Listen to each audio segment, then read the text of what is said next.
Now here's our reporter, Lora Windsor, with more on food allergies. Many food reactions are common, but most are caused by food intolerance rather than food allergies. We spoke with Dr. Nicole Ortiz, a naturopathic doctor at Liberal Clinic in La Quinta, California, who explains the difference between food allergy and food intolerances.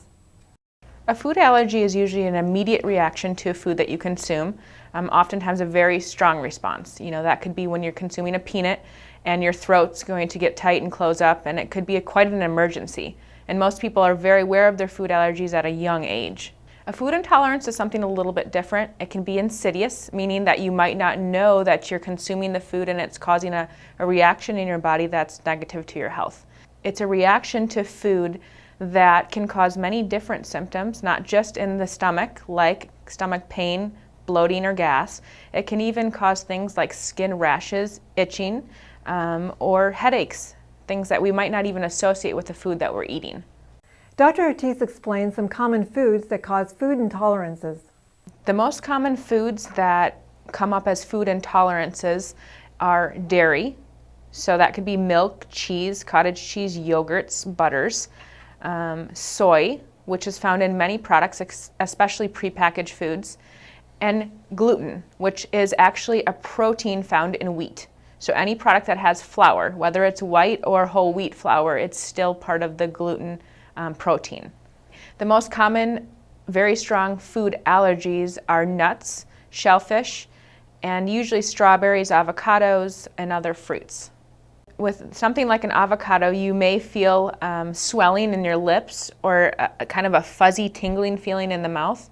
And sometimes it's the outer skins of the fruits, whether it's avocado or it could also be the chemical on the outside of the fruit. So we think that we're having a reaction and an allergy, and actually it's the chemical on top that you have a problem with.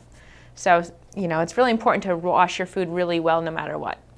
How does someone find out what they are allergic to in regards to food intolerances? There is great testing out there now that can test for food intolerances, and you measure through blood most commonly. Sometimes you can do it through a stool test as well, but it measures an immune response, how your body responds to the trigger, which is the food that you eat. When the food goes into your bloodstream, you create an immune reaction, and that reaction is measured, and we can tell if you're intolerant to the food. Treatment for food intolerances can vary. The most obvious thing, but probably the most difficult thing for us to take and practice in our daily life, is avoiding the food completely. But also beyond that, working on the just health of your GI system is very important, because the more inflammation or imbalances that you have or stress that you put on yourself can create something that we call leaky gut. And what that means is that the integrity of the walls of your stomach are porous, and out comes the food, not digested completely, and your body will react to that food, especially if it doesn't like it, if it's a food intolerance. So the more that you can keep your whole body in health, the less reactive you'll be to the food that actually causes that inflammatory process. Dr. Ortiz explains the importance of keeping a food chart or food diary. It's very important to find out the correlations, and you'll soon notice that, oh, I ate that pizza, and then 2 hours later I have the same response every time. My stomach gets really big, and I usually the next day wake up with a stuffy nose and swollen eyes. And that could be a sign maybe that you're allergic, or you have a reaction, should say an intolerance, to something like dairy. So it's important to do those correlations, and I would definitely recommend going in with this prepared so your doctor could see this and review that beforehand. It can just speed up the process for you.